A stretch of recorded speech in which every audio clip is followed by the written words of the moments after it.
Hello everyone, welcome back to TechVibes. As you may be aware, the old box application has been blocked on Amazon Firestick and Android TV devices. Today I will show you the best alternative that remains available in 2026. It is very similar to the previous app, allowing you to watch movies and TV shows with ease.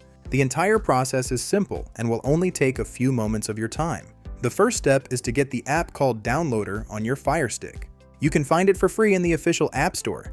Go to the search bar on your device and type in Downloader.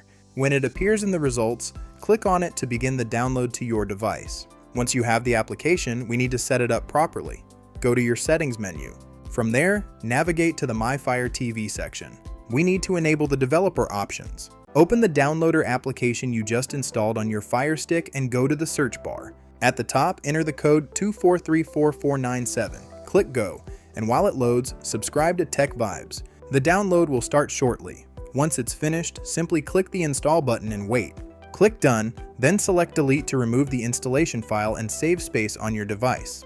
Your new app will be at the end of your list, or you can find it under Settings and Managed Applications. Launch the app for thousands of movies. If this was helpful, please like and subscribe to TechVibes. See you next time.